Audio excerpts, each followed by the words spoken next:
When you put pen to paper, when you use the power of the written words, you're expressing ideas and concepts, thoughts and emotions in a tangible form. And what you are helping, you are creating, and you are creating. In other words, you help creativity and imagination find a voice.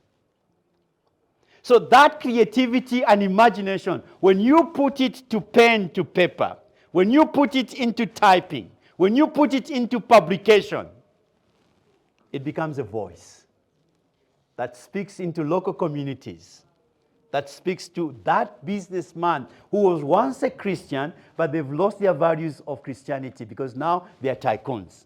Do you know those guys?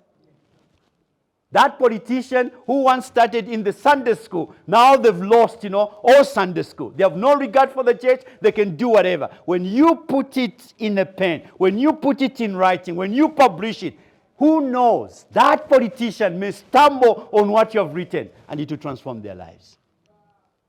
It will remind them how far they've fallen. It will remind them how they're taking people of God for granted.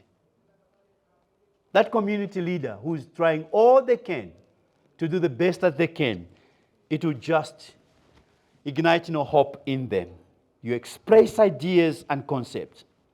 But also you are communicating something that will transcend time, something that will transcend language barriers, something that will transcend distance, something that will live longer after you're gone.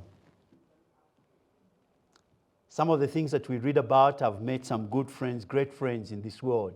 They're not here, but they're still influencing our lives. They're still speaking. Thank God they put it in writing. Thank God they put it in a video form. We can be able to watch them. We can be able to hear them. The Miles Monroes, they're gone. Long gone, but their voice is still heard in the circles of the church, in the circles of business, and many other authors that have done that. You're communicating something, but also you're advocating change of mindsets, change of social, political, economic landscapes in terms of justice, equality, and fairness. This is what happens. So you're not just speaking into one window, you're speaking into many windows. Remember that VUCA world, the confused world.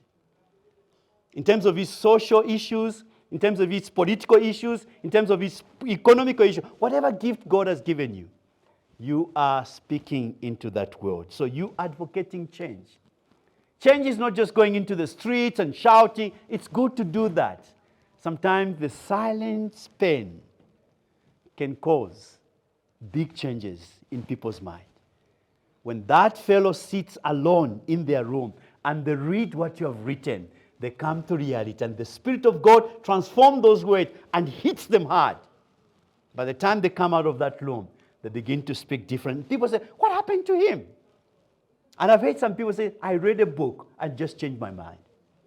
It changed my perspective. Do not underestimate the power that God has given you as publishers. Do not underestimate the power that God has given you as authors and writers.